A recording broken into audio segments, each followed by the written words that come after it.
Anthony Amico is a fantasy football analyst who does dynasty content for Establish the Run and projections for football guys. He's a math teacher, a high school defensive coordinator, and there may not be anyone else on earth who likes to bet the NFL draft more. These are his late round perspectives.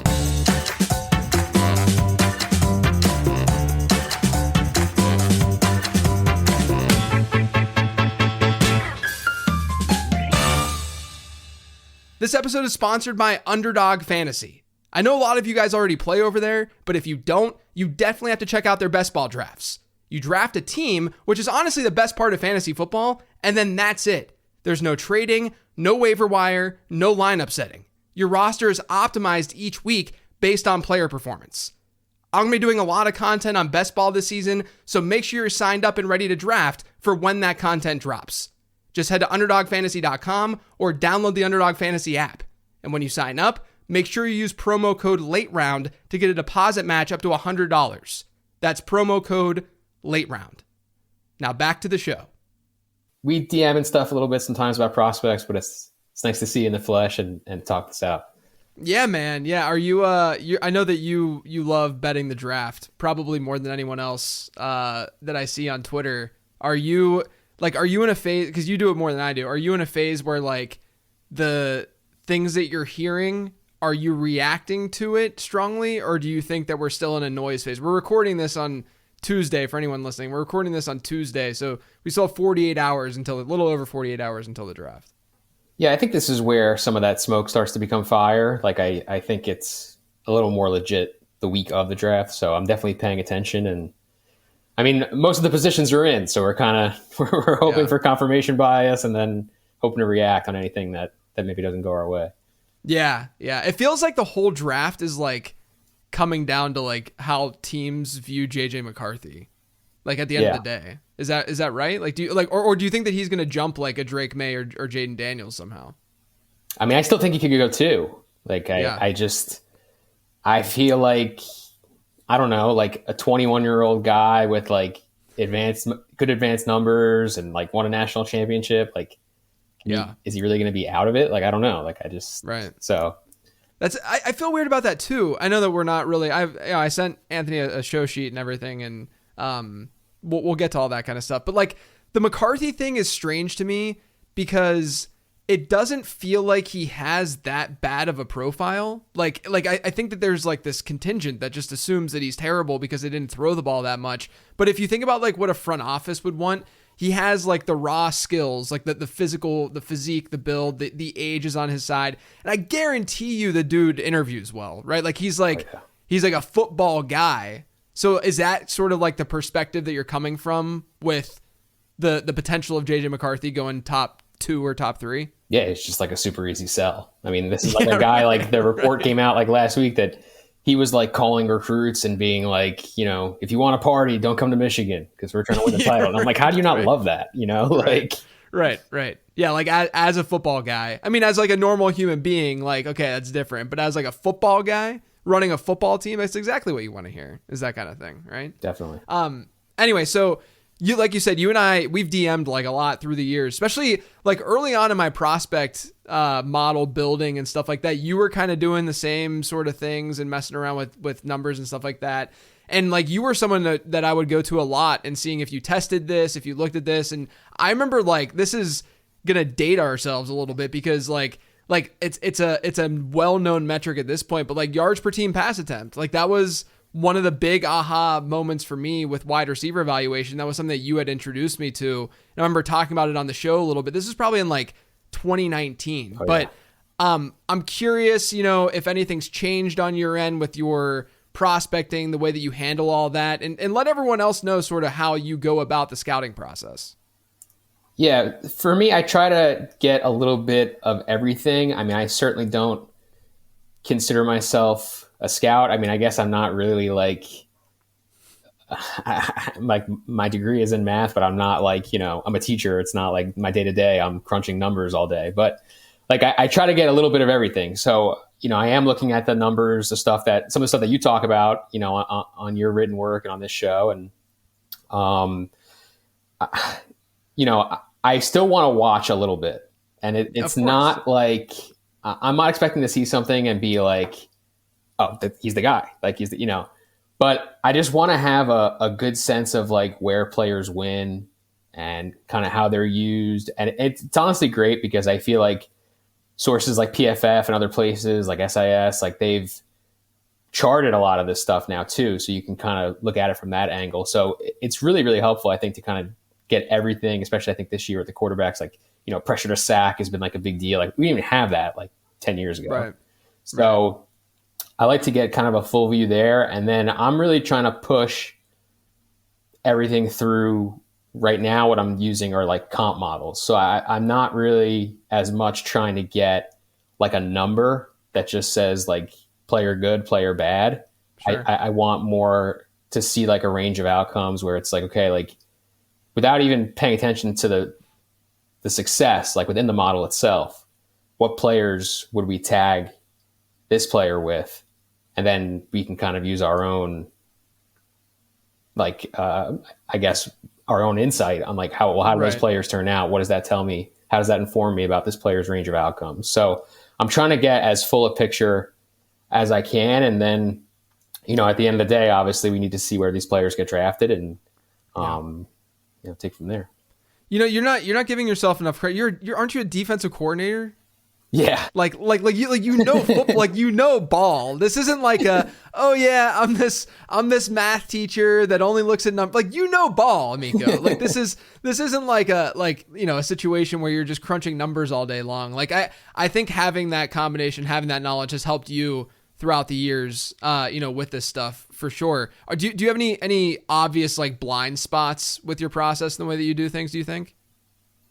I'm still a little bit of a sucker for like some of these thresholds and the breakout stuff, which like I think it definitely matters, but I am concerned that with like the NIL and all that stuff, that it may become less important. And I know you sent a newsletter out about this actually, so I'm glad we're talking about it. But like, I don't want to miss that. Like, I don't want to be so focused on the stuff that I thought was really good 5 years ago that like now I'm passing on guys who I shouldn't be passing on.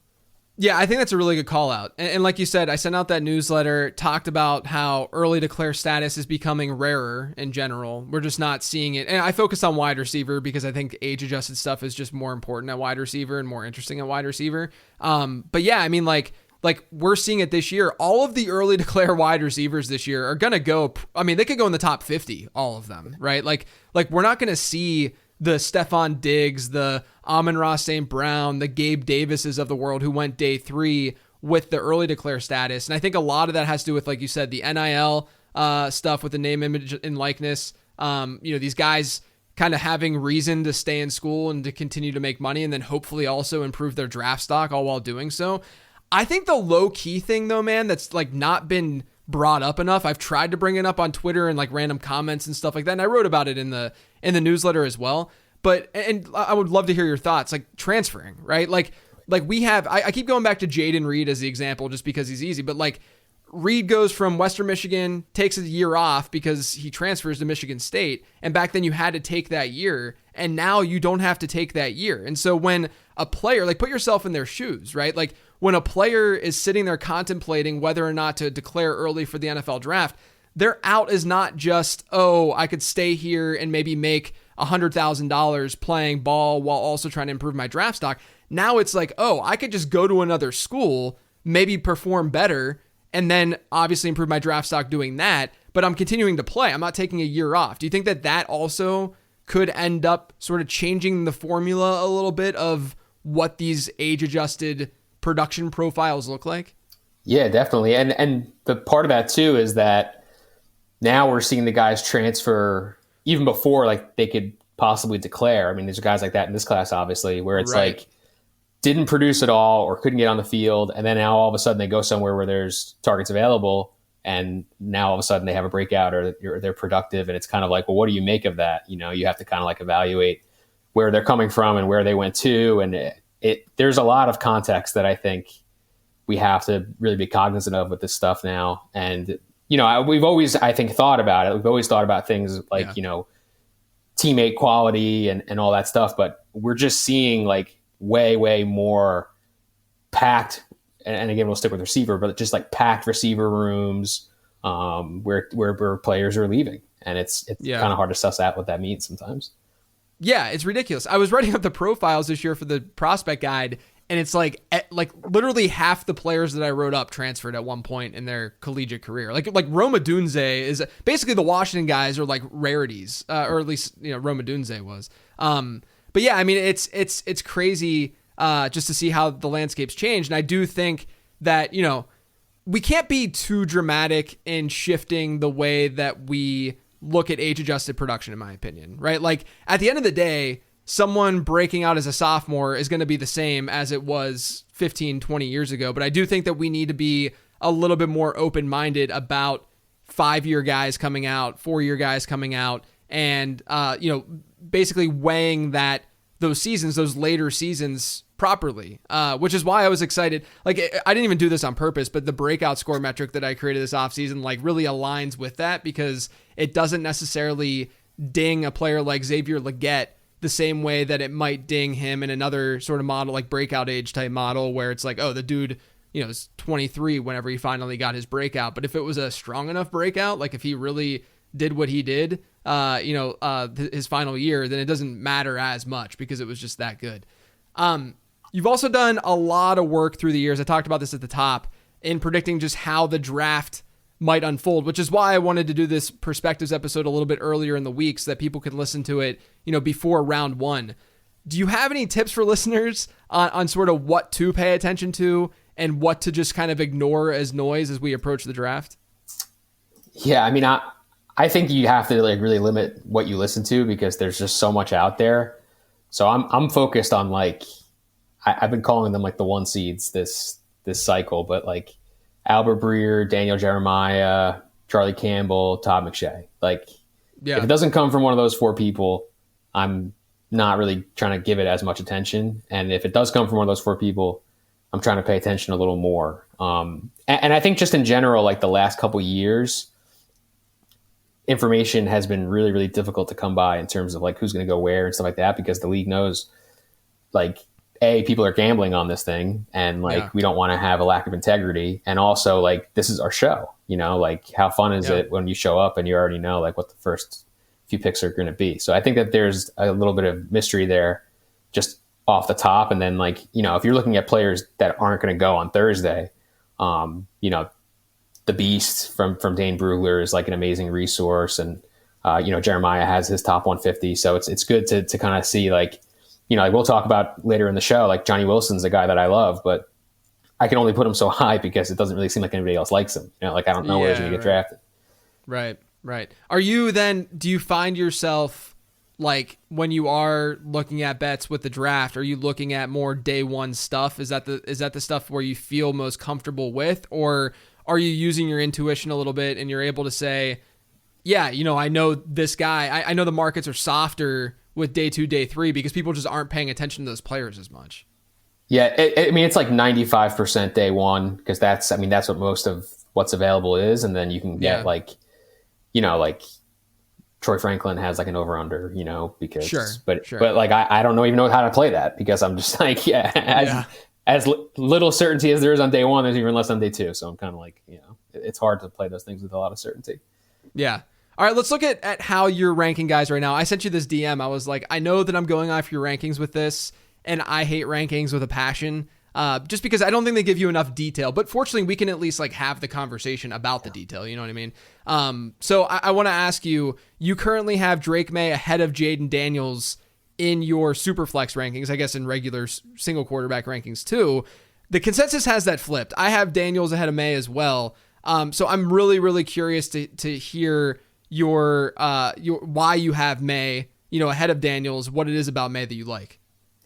Yeah, I mean, and I'll try to be more pro Maye than anti Daniels, just because that's just generally how I prefer to view things. But sure, like I look at Drake Maye as someone who, first of all, can run, and I think that's like something that I feel like doesn't get mentioned as much with him, where he's not going to provide the same rushing ceiling as a Jaden Daniels, but he could absolutely be in like that next group of players, maybe not quite like a Josh Allen, but like old school Andrew Luck, like that kind of, like you can get some rushing production there.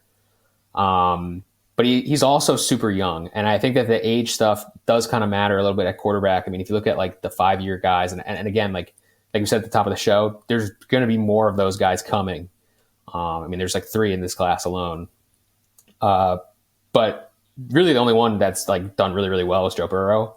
And other than that, it's pretty hard to find the guys, you know, like Baker Mayfield was the first pick and he's been like, all right, like he's had his moments. But, you know, if you're talking about dudes and like, that's really what I'm looking for. Like you really only have Burrow. So, you know, I think that Maye's age does help him. He's been a multi-year starter, so he still has a lot of experience. Like this isn't like a Mitch Trubisky 1-year situation. Like he's played for 2 years. And if you just look at guys who have historically like thrown the ball a decent amount, have a high ADOT, and haven't taken a ton of sacks, it's a really good list of players. I mean, we're talking about guys like, you know, Herbert and a bunch of guys that have been super successful. Now it's also like a very small list. So I you know, I don't want to just say like, oh, like this is like 100% type deal. But when I look at Maye, I guess I just feel a little bit better that he's going to hit than someone like Jaden. And I think that the payoff is still going to be quite good. You know, like the payoff for Jaden, I think probably is better just because of the rushing. But I just find that as a 5-year guy, as a skinnier guy, I mean, Anthony Richardson got hurt 3 times last year and he's 30 pounds heavier than Jaden Daniels. I just have some more concerns, I guess, that he's going to pan out.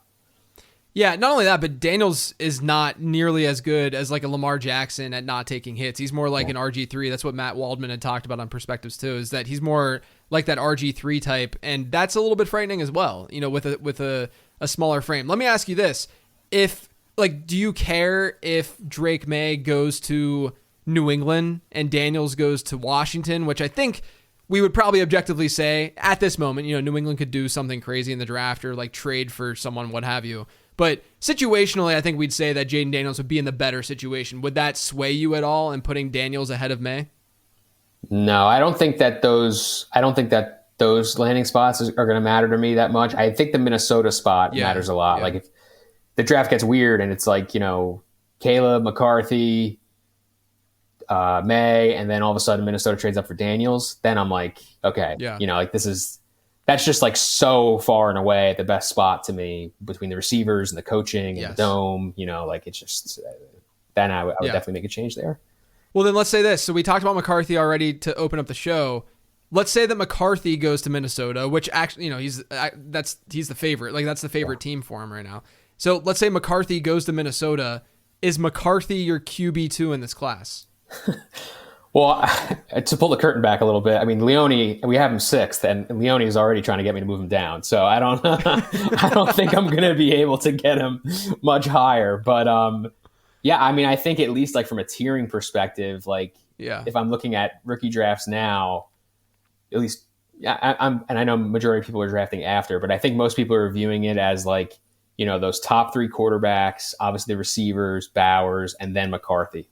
Yeah. And I think that, like, certainly if you're tiering this, McCarthy has to get into that group just because he's going to have the best chance to succeed. And, like, at the end of the day, like, especially in Superflex, like, you need a guy that's going to be successful, you know? Yeah. Yeah. I also think there's just, like, there's so much volatility to quarterback performance that I would imagine that just strictly from a value perspective. Now, you might not be able to be nimble enough to like trade into this in your rookie drafts and stuff, because it's really tough to just do that, right? But like strictly from a value perspective, I would imagine if McCarthy goes to Minnesota, I would rather have him where he would get drafted in rookie drafts than Maye and Daniels where they get drafted in rookie drafts, right? Like I would imagine that he's still going to go, because people have take lock, people just don't like JJ McCarthy.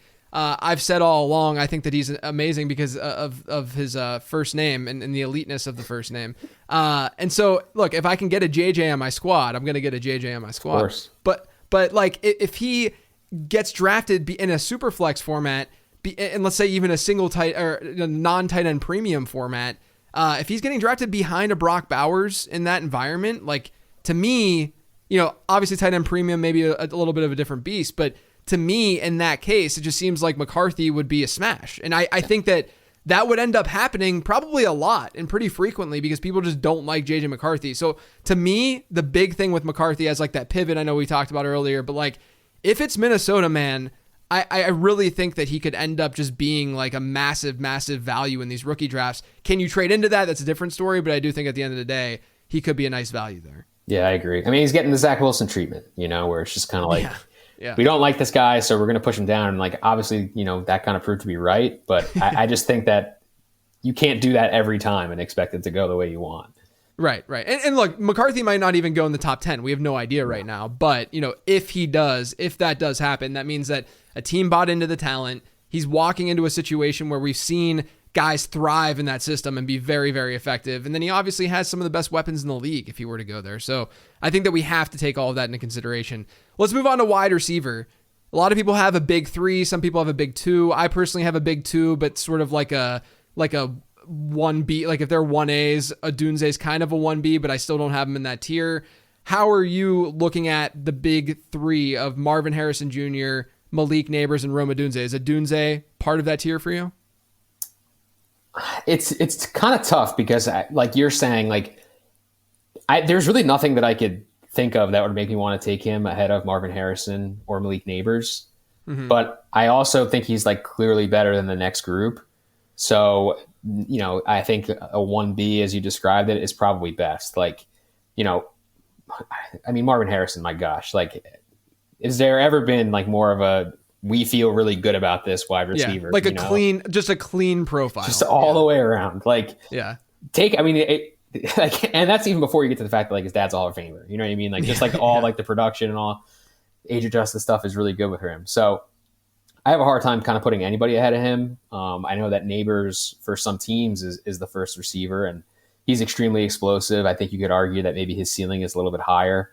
Dunze is just like super solid. Like everything you read, super solid guy, super solid producer. Like, I don't think that his bust rate is super high, but I also am not sure that he is like in 3 years we're saying, oh, he's the top 7 dynasty receiver, So I think that kind of knocks him a little bit below those guys. But again, like clearly ahead for me than of like, Brian Thomas or whoever you have next. Is Odunze spitting out decent comps? And I want to ask you this too, is sort of a deeper question with the comp stuff that you're looking at. But like, you mentioned, we talked about how age is changing and the breakouts are changing and such. And Odunze he's not going to be 22 until June, which is good. Yeah. But, he's not an early declare receiver. And when you look at, like, is declare status part of that comp process for you, or is it ignoring that more and looking more at age? Yeah, so I include both, just so that I can get as good a picture as I can. And what makes Odunze tough is just that, like, you get a lot of different stuff, kind of like depending on like where you credit him with a breakout, because I'm still using like that 30%, dominator threshold, and he actually like doesn't get there when year 2, I think he misses it by like 0.04 or something, like something super, super small. Right. So I kind of just ran it twice, and I was cheating a little bit because I'm like, I mean, everyone thinks this guy's gonna be good. Like, there's no way that his ceiling is like the worst, or whatever it is. So it worked out where the comps obviously get way better when you credit him for the earlier breakout, but the numbers were still pretty good, honestly, no matter what. Like, the guys who were later breakouts and ended up being good, some of those guys do appear. Eric Decker, Brandon Ayuk, Rashee Rice, Jordy Nelson. Like, you get those comps in for Odunze, and then obviously if you credit him with the breakout, a lot of those players get better, just because I'm kind of fudging it to make him look a little bit better. But yeah, I think the comps kind of like him no matter what, but the picture is obviously way better if you credit him with that earlier breakout. Yeah, look, he's not like the cleanest profile in the world like a Marvin Harrison at the end of the day. Like, I've said this before in the show, I do think early declare status matters as like a standalone. If you were to only look at early declare status and say, do you want an early declare or a non-early declare? Yeah, take the early declare because draft capital would hypothetically follow that. But also, and the next guy I want to talk about this too, which is Adonai Mitchell. Odunze needed his final season, his senior season, to really give us like the big year, at least from like a yards per team pass attempt standpoint, right? And yeah, we can give it all this context and talk about his teammates and talk about this and that, but I do think that that's still a vital piece to his profile and that he needed that. And that's a year that, yes, his age is his age, but that's still an extra season of collegiate football that Marvin Harrison and Malik Neighbors never had. And so I do think we have to at least, that's basically the main reason I have Odunze below those two guys. I mean, the other two are better in the prospect model, and like that's what separates them for sure in a more concrete way. But at the same time, I do think that it's easy to just be like, yeah, he got an extra year to produce. Like that's fine for me to say. I'm going to separate them, put them in his own tier, and say that Malik Neighbors and Marvin Harrison Jr. are just better prospects. But, I'm not going to be shocked if Odunze balls out because I think he is a very, very good prospect. He'd probably be, the wide receiver one in most other classes. But a guy that I just brought up was A.D. Mitchell, where, Mitchell is declaring, he has like an opposite. It's like if Rome Odunze would have come out last year and had, I guess, worse, production metrics, across the board. But, Mitchell's coming out early, and he has some of the worst age-adjusted metrics that you'll find from like a first-round wide receiver. I brought this up on the show plenty of times. Worst yards per route run, best season yards per route run in this year's class. If he gets drafted in the first round, which is looking more and more likely, he'll have the worst yards per route run since PFF started charting, which goes back to 2014. He'll have the worst yards per route run of any first-round wide receiver in that time frame, and he's like half a yard lower than Zay Flowers, who is the next one on that list. Like it's rough. Like he does not have. It's hard to paint this as Adonai Mitchell has a good production profile, right? Like his production profile is bad, but you have him at wide receiver 5 at the moment. So talk to me about A.D. Mitchell. Make sort of the bull case for him. Yeah, I mean, everything you said is concerning. And when I started this, I actually had him a little lower, but as I was kind of going through this, I'm like, okay, like from a height, weight, speed perspective, he's really good compared to a lot of the guys that are below him. Like when I think about like Ladd McConkey and Troy Franklin, and then, obviously go further down the board, I'm like, I don't know if any of those guys I could forecast as being like the top dog for their team and having a high ceiling. And I think that Mitchell has that ceiling. I think his like range of outcomes is just super, super wide. And when I look at this class, so obviously it's going to be a great case that I'm going to make the case for A.D. Mitchell without even really talking about A.D. Mitchell. So that's always a good sign. But like, because the top of the class is so good, you're kind of not paying the premium that you would for the ceiling in a previous year. So, if he's a late first round rookie pick or an early second round rookie pick, like that's kind of awesome for the ceiling, and that pick, and he's going to miss a lot, but a lot of those picks in that range are going to miss a lot. If this was last year and he was like a top 5 pick, I would be out. But I think that I think the cost is something that makes me want to be a buyer, just because I feel like I'm still getting kind of a discount historically. Yeah. And if you look at his profile, yes, there's, I mentioned all the things that are wrong with it. His breakout score, 41.8, when sub 60 breakout scores in the first round historically, literally every single one of them are busts. Like every single one since 2011. And all that's bad, right? I did have the galaxy brain. Maybe he's just an outlier already, right? Like he's the fact that this profile of that's this bad is getting drafted in round 1. He's already kind of an outlier. So why can't he just continue down that path, right?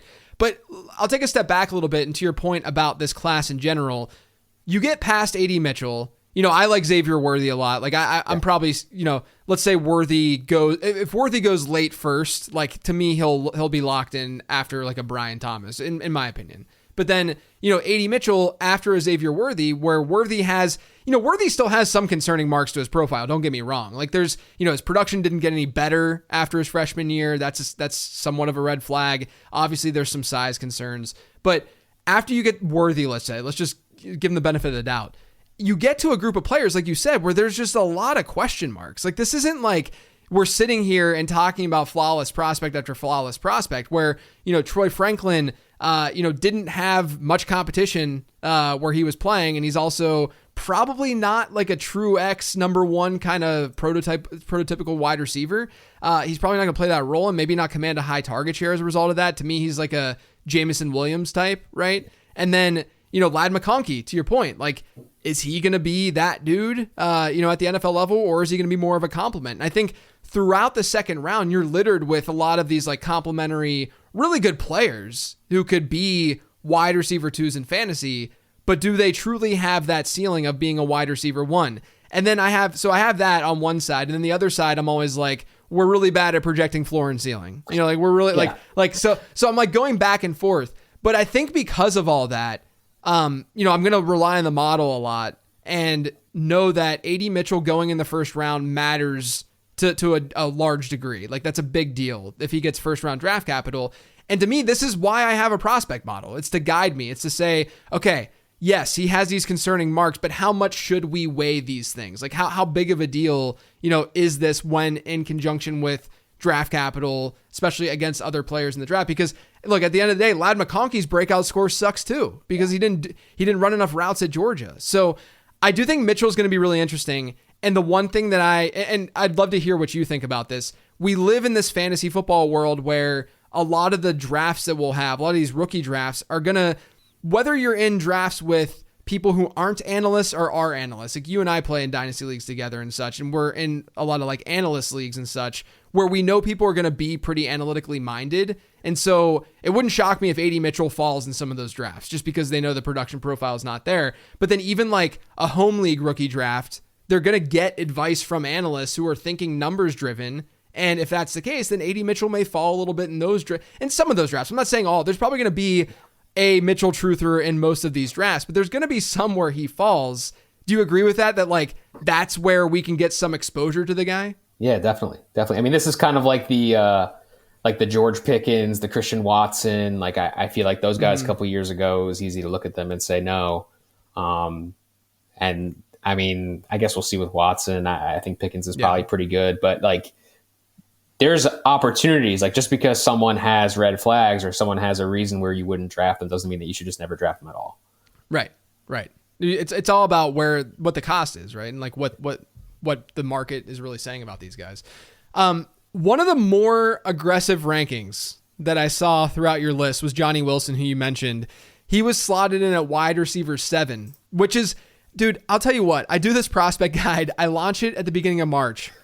And there were 2 guys this year where I wish I was a little bit bolder in the way that I spoke about them in the guide. One of them was Johnny Wilson because some of his peripheral numbers were really interesting, and you can get into that and talk about him.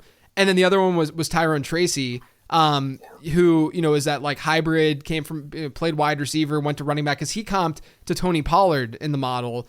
But I was kind of dismissive about those guys. And then over the last like month and a half, they're getting a little bit more steam. More and more people are talking about them. Smart people are talking about them. And it's getting me a little bit excited. Like the Johnny Wilson train is really intriguing to me, but tell me and tell folks why you seem to like him more than others. I mean, I'm just obsessed with this dude. Like I just feel like when I first started doing this, we loved the big receivers, yes. Big, fast guys, like give me. Now, I mean, the little guys have like taken over, there's nothing wrong with them, but like this guy is a freak show. And when I looked at his athleticism and like, the stuff on mock draft and all that, I was like blown away at how he was in those metrics, because I think that like the first thing we think of, especially when you look at the school he's coming from, is Kelvin Benjamin. Mm-hmm. But like this dude is way more athletic than Kelvin Benjamin, like a tenth of a second faster in the 40, like a tenth of a second faster in the shuttle. Like if you're looking at his athletic profile, like he's really more in that like Mike Evans, Brandon Marshall territory. And I mean, those players were good, obviously not saying that means that Johnny Wilson is good, but like it's not prohibitive, at least, where I feel like people were kind of talking about him as like, oh, he should go be a tight end or he's too stiff. And I'm like, well, I don't know. Is he? Because he doesn't really test like it. And like he did play like 4 years as a college wide receiver. And he produced head to head against other good players in this class. Like he was at Arizona State for like a second with Ricky Pearsall during the COVID year, and he outgained him. Obviously he played with Keon Coleman this year, and like Coleman on the year did better than him. But if you look at just the common games, Wilson outgained him in those games, 617 yards to 452. Yeah. So I'm like, okay, so like we have this player who's like truly like a one of a kind athlete. Like there's just not many guys like him. And when he was presented with target challenges from other good players, he was the winner there. So, I know he doesn't have like the traditional breakout stats that we like, but I just find myself kind of gravitating to him again as like being someone who, like, I could just see like the inputs just not really working for a guy like him. Yeah. And he ends up being a very good player. Yeah, I also think that players like this could potentially go down like a Chase Claypool kind of trajectory where, like, I'm not saying that he's going to just turn to dust the way that Chase Claypool did, but like where if you're making the investment in Dynasty, you could have, because he's a specimen, right? And like teams and defenses might not be prepared for the specimen, and the offense might be able to use him in more creative ways as a result, maybe as a rookie. And then we see crazy rookie season numbers like we did with Chase Claypool. And then you have a decision to make. Like, are you going to invest further or are you going to sell? But at least you gained value from year 1 to year 2 with that player. That's kind of the way that I'm viewing Wilson. Now, I don't know what kind of draft capital he'll end up getting. It sounds like it could be day 2, like later day 2. But if that happens, the other thing you mentioned, like Pearsall and Keon Coleman, like if Keon Coleman goes in the beginning of the second round or somehow sneaks into the late first round, that's better signal for Johnny Wilson, right? That like Wilson was competing alongside that and basically put up comparable numbers to some degree. And all of a sudden, he's going to look a lot better because he was doing that with a late first round pick, and same deal with Ricky Pearsall. So I like it. I like the boldness of having Wilson there. I know that you obviously are going to look at landing spot and draft capital after the fact, but I like that, you have like your guy that's standing out and like really sticks out whenever you look at the rankings, but I understand it. Like, I think that he is someone who probably is a little bit undervalued, and he was undervalued even the way that I ranked him, once the prospect guide came out. Let's talk about a player who I have more issues with than I think you do, and that's Malachi Corley. He's your wide receiver 8. I just have some analytical concerns, but talk to me about Malachi Corley, because he's gotten a lot of, he's got some that dog in him. He gets the Deebo Samuel comp a lot. Is that what you're seeing in Corley? Yeah, I mean, the Deebo thing was kind of funny because that is something that you hear like the scouts say, like Lance Zierlein like directly comped him to Deebo. So it's not like even just people like on Twitter, it's like actual people who like do this for a living or making that comp. Smart people. And that does matter to me. But like Deebo also came up in his comps. So when that happens, I usually just give it a little extra weight because I'm like, okay, like I do genuinely enjoy when the numbers and the film kind of align. Sure. I know Steve Smith really likes him, and I have a lot of respect for what he thinks about the receiver position. So, I think that it's difficult sometimes to evaluate these guys. I think Zay Flowers is kind of like a good, like recent player to kind of look at where it's like, oh, your team sucks. Like, like your team is terrible. You're the offense. You're just getting pelted with these like low ADOT targets. And it's hard to tell, like, if you're a good player or if you're just the best of a bad bunch, Right. And right. I guess I just try to lean a little bit more towards the positive and the upside because, again, like the penalty for missing, I think on most of these guys is actually very small. Like there's only so many really good players in the class, and I think for the most part, like you're going to shuffle through a lot of these guys. Like I want to find the guys who can be top 20 dynasty receivers. Like that's what I want. And, when I see a guy like Corley, I see the path because we know that he can get the ball in a variety of ways. We know that, at least one team has already decided, like, we have to kind of just move everything over and give the ball to him. And so when I mash that up with what some of the other smart people are saying, that's where I lean into the more positive aspect. Now, like, obviously, like, this guy has warts, like the first time you look at him, you're like, oh my gosh, I don't know if I can necessarily get around, like, him being a good player. But again, like it's kind of like a what you win when you win type deal for me with Corley. Yeah, look, I understand the upside for sure, and Debo was a comp for me as well. My thing has been, he played at Western Kentucky, right? Yeah. And at Western Kentucky, his yards per team pass attempts was still pretty poor. Like, wasn't really that much over 2. When for a guy at a smaller school, you almost need that to be over the 3 mark, right? And then I do adjustments based on program strength. Program strength isn't really there, and then when you do that, his breakout score ends up being 0 because he just doesn't hit any of the thresholds because of the right. because of the adjustments that are being made.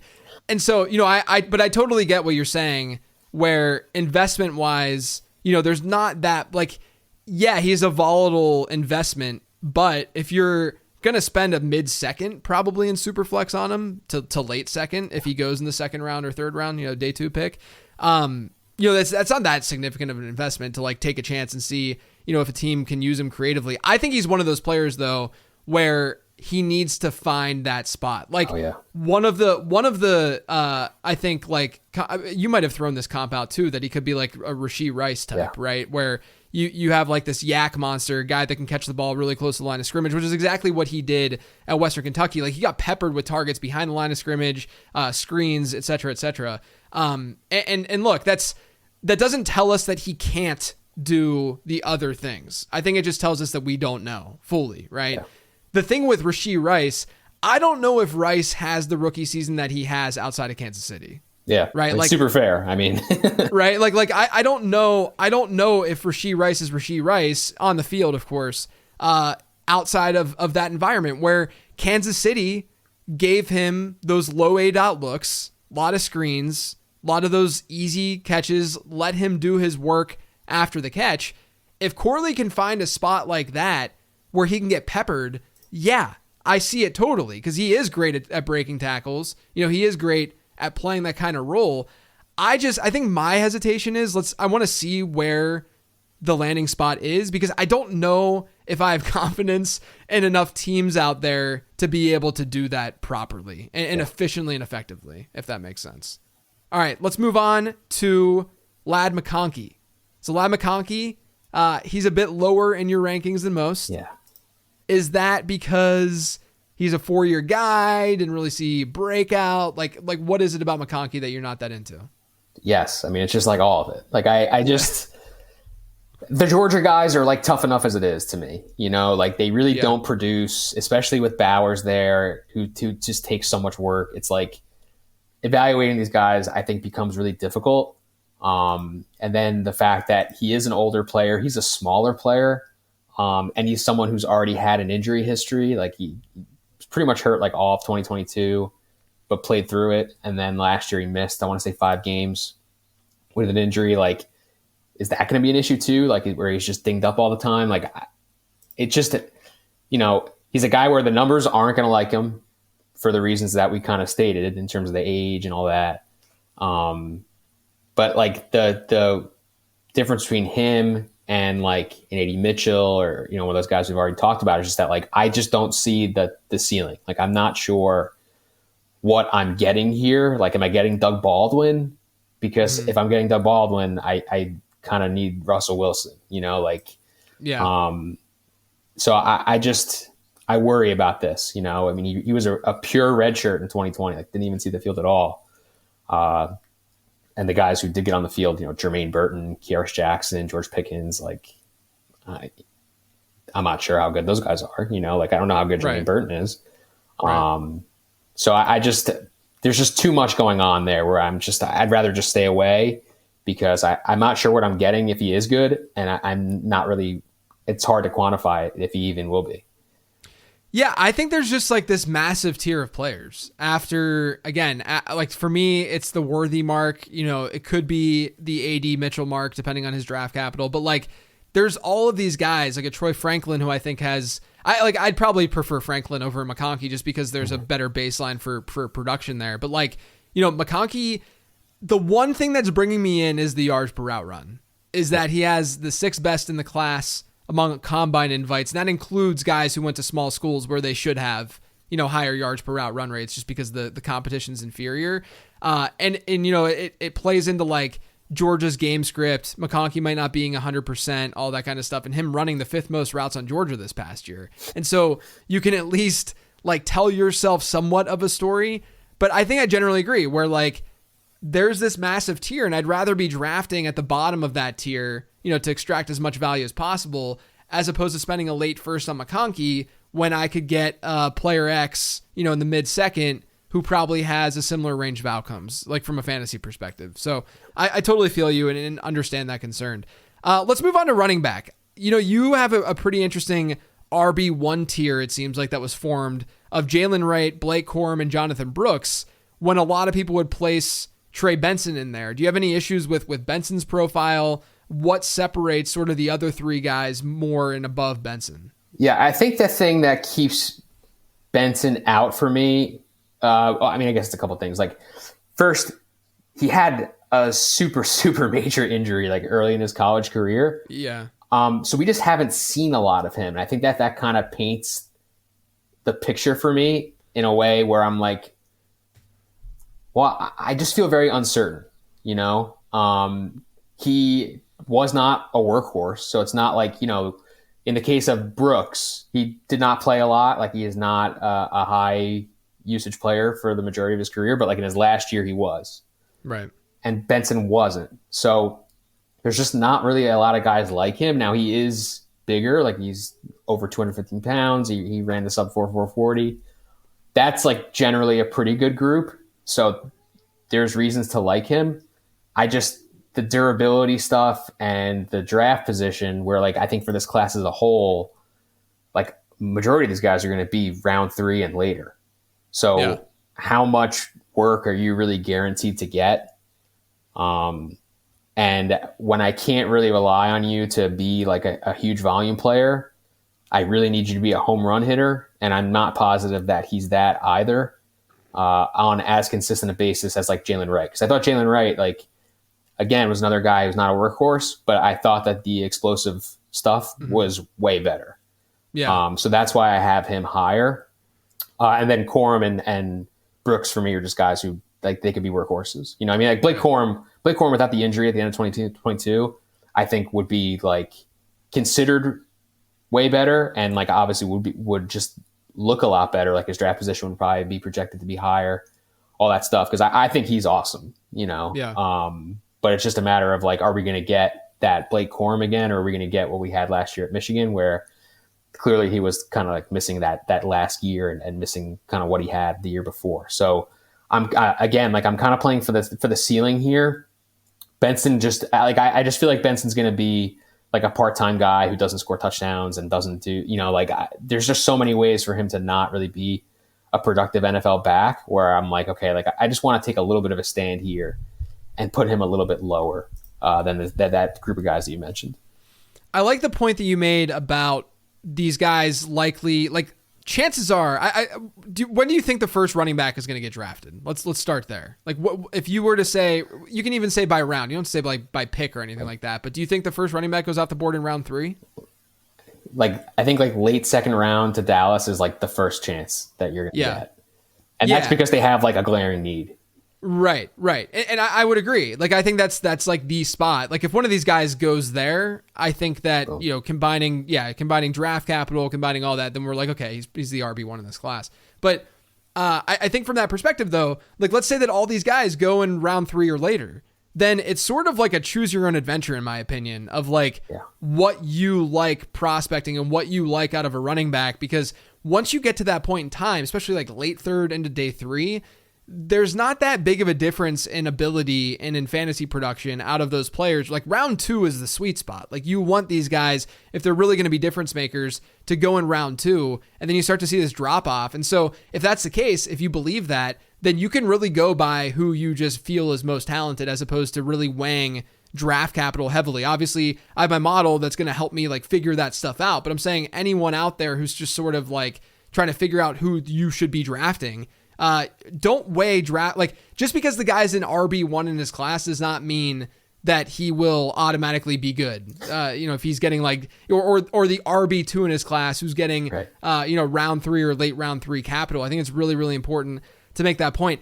You're one of the few people though that I feel like is not very high on Trey Benson. It seems like everyone has him, and I've played it safe to be clear with Benson, where I'm like, I think the draft capital is probably gonna be a little bit better than like a Jalen Wright, but looking at some like mock draft and NFL mock draft database and such, like Jalen Wright's been rising ever since I made those initial rankings, and like other guys are sort of like creeping in, and it's making me want to go that route a little bit more as opposed to Trey Benson, because there's a lot of flags to his profile that I just don't like. Like if you look at day 2 backs who have as poor of a breakout score and a sub 10% best season reception share, which is definitely something you don't want out of a running back, there's literally no hits on day 2, and there's like a group of like 10 running backs that have sort of been in that archetype and been with those thresholds. And so I'm a little concerned from that perspective. Do you think Jonathan Brooks without the ACL would be your clear-cut RB1?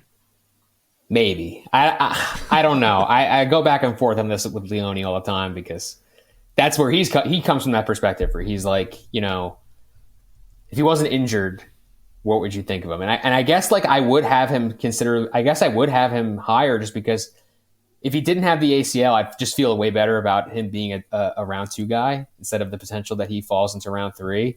Right. And maybe I should just already have him higher, just because like I feel like he's projected so frequently to go to Dallas, where it's like maybe I should just get ahead of it. Yeah. But yeah, I think the injury is definitely the thing that keeps him like kind of in that group. And like, I mean, really was only a 1-year producer. That's kind of the other thing too, where I'm like, there's great reasons for that. I mean, like you play with Bijan Robinson, like you are not seeing the field, and Roshan Johnson. Right. Yeah. But it's just like, I just don't know, like it's kind of like an unseen thing for me. Yeah. So totally that's kind of why I have him like in that group instead of like at the top or above that group. Yeah, no, it's totally fair. I also think that like, and I bring this up all the time, but like from a game theory perspective, we can't just dismiss the ACL, right? Like if the dude doesn't play for, or doesn't get a lot of work for the front half of his rookie year, or maybe he just doesn't get a ton of work throughout his rookie season, then all of a sudden you're sitting after year 1 and you're going to say to yourself, okay, I have Jonathan Brooks on my dynasty roster. Okay, great. You can say to yourself and sell to yourself all day long that, oh, he just didn't produce because of the ACL. But in the back of your mind, you know that year 1 production matters a lot from a predictability standpoint and predictiveness standpoint. And if he doesn't have that, then you're going to still question it, right? Like you're going to still question what's going to happen moving forward with Brooks. So I do think that that's still in the back of my mind. I'm now officially on Brooks RB1, but I understand the hesitation a lot because I have plenty of hesitation with it. And Jalen Wright has been someone that's been rising for me a ton, during this process, where like from a fantasy perspective, you can see him at the very least being in a tandem as sort of the Lightning, right? In that tandem. And then what if there's an injury, or what if he just overtakes that backfield and is able to showcase talent, et cetera, et cetera. So I'm liking Wright a lot more just because of that speed profile and that explosiveness profile. Let's move on to the tight end class. Do you have any favorites in this class? How many do you think end up getting taken? Obviously, Brock Bowers is going to go day 1, but how many do you think end up going day 2? So I think that there's like 5 guys maybe with a chance. We probably only get like 2, but like Jatavian Sanders and Ben Sino, I think are probably the favorites to be like the next couple tight ends off the board. And then Theo Johnson, Jaheim Bell, and Cade Stover, I think have a chance. I don't know if it's a great chance, although Charles Robinson from Yahoo said today that a lot of teams have Theo Johnson as their tight end too. So that made me feel, I think, a lot better. Because as with all Penn State guys, he has a great athletic profile. Yeah, right. Yeah, you go to Penn State, you're an athlete. Yeah. So there's like some kind of like fun guys here. Like I don't really know if I'm going to feel great about drafting any of them before like the 3rd round of rookie drafts if it's super flex. But again, like athletically, like Sino is really good. Jaheim Bell like is just like a yak monster. Like had more yak than Bowers per catch, which is like really difficult to do. Johnson, like we said, is an athlete. But the guy that like way further down the board that I'm like obsessed with is Tip Ryman from Illinois. Okay. This guy is 271 pounds and he runs like a 4.6. And I'm just like, I'd like to, big guy run fast is just like the easiest way into my heart. Sure. Like I just, because he's someone who, even if he's like a round 4 pick, I could see getting on the field immediately because he can block. Mm-hmm. And that's kind of like what holds a lot of these younger tight ends back is the blocking and the physical nature, blocking those NFL defensive ends, stuff like that. So if he can get on the field, like he has the athletic profile to be like, not like an elite tier tight end, I guess, but just like someone who is not going to be easy to tackle, catch the ball in the red zone. Like, I don't know, the threshold for like being a productive fantasy tight end is very low. So yeah. I just feel like he's kind of a guy that like just on height, weight, speed, I have to buy a little bit. Yeah, Theo Johnson too. I mean, his athleticism is like out of this world. His production profile is pretty crappy, but the athleticism is just like insanity. Jaheim Bell is one that I wish he was like just a little bit. It's like Skilo's song. I wish he was a little bit taller. I wish he was a little bit bigger. It would be nice to have like a more prototypical size from him because I really like his production profile. And, he had a pretty good speed score too, when it was all said and done, but we'll see. I like the call that we'll probably see a couple day 2 tight ends. That's an interesting nugget about Theo Johnson too, because my model right now has Johnson at barely, but it has him at tight end 2 just because of the athleticism. But I don't think I'm going to necessarily rank him that way when it's all said and done, just because number one, I don't know if he gets the capital, but also the production profile is just really not that strong. You've also been someone, this is very random, but I want to hear your thoughts. Jaquan Jackson. Yeah. Talk to me about him, man. This is my guy. I don't know. Like, again, like I didn't realize that I was like on a bubble on this until like people kept bringing it up to me. Like, oh, you like Jaquan Jackson? Like, I don't even know who that is. I'm like, oh, great. Again, not a great start. And like, he's probably someone who goes on day 3, but he's Ed Reed's nephew. Like, he has the Hall of Fame bloodlines again. But he was also a second-year breakout at Tulane. So I kind of, when I first started looking at him, I immediately thought of Jaden Reed, where I'm like, he had the early breakout, then he was hurt a lot. That's kind of the Jaquan Jackson story, like just really struggled with injuries. And he is smaller. Like, this guy's going to have to be a slot. He's not going to be able to be an outside target. But everyone seemed to really like him at the Senior Bowl, the senior week. He was a standout there at the practices. And the game was like kind of a mess, but just, the practices I think are usually what matter. So like if I'm going to take a guy late, if there's a dart that I'm trying to throw, like, again, give me the guy who's like a solid athlete, actually has decent age adjusted production just because he broke out at a young age, even though he was in college for a while. And is probably going to get a shot. I mean, like, for no other reason, the fact that his uncle is who he is, like, I feel like he's going to at least get a chance. So yeah, he's also someone who has to your Jaden Reed point, he's someone who has that like all around profile. Like, he's got a lot of rushing work and stuff and can play that way, which is signal that the dude is getting the ball in his hands in more creative ways because the team wants the ball in his hands. So definitely Jaquan Jackson out of Tulane. Everyone should at least be aware of him late in your rookie drafts. That's an Amico special right there. But I want to end this with, aside from Jackson, what other under the radar prospect do you think that fantasy gamers should be more concerned about? You can name more than one or just one, doesn't matter. Ooh, there's 3 guys I really like. I don't know. Let's hear it. Dylan Laub or Lobby. This is probably this is like the hipster pick, I feel like, because he's like 25, but every like nerd loves this guy, I feel like, or at least should, because he caught so many passes. Like, it's amazing. Lacrosse guy, awesome 3-cone, 6'8", 4. He's like actually like decently big, like he's 206. So again, like we kind of talked about like where these running backs are going to go. Like, I could absolutely see him carving out a role where PPR leagues where we're kind of balling. Yeah, for sure. And then at receiver, Anais Smith from Texas A&M. Yeah, love that call. Yeah, he's very fun. Like, again, like he played a little bit of running back in his second season, and I think it really cost him like a breakout. Like, I as a receiver, he was doing really well, and then it was like, oh, well, Devon Achane's hurt, like shocker. You have to play some running back. So he didn't get like the receiving numbers that he probably would have gotten otherwise. So if I cheat a little bit and I credit him with the but the breakout in year 2, which I love to do, he gets like some really good comps, like even as a day 3 pick, like Amon-Ra, Jaden Reed, Christian Kirk, USC Steve Smith. Like there's paths, I feel like, to production here. He's like another guy that, like, with the ball has at least proven that he can make some things happen. And then the last guy, Luke McCaffrey out of Rice. It's just McCaffrey, sure, bloodline. Really never played receiver at all. Like, he was a high school quarterback, he was a college quarterback. So even though he's a late breakout, he's kind of like, I don't know how to quantify this, but it's like he's an early breakout as a receiver. Like, he just hasn't done it, and like immediately he's absorbing targets. Immediately he's the top guy, and he's productive. So like, I just feel like that bodes really well. And again, like, he's another one of those senior ball guys where, like, if he snuck into the tail end of the 3rd round, it wouldn't shock me. But like, if not, he's probably round 4. So there's reasons I feel like where he could end up being like a pretty good player.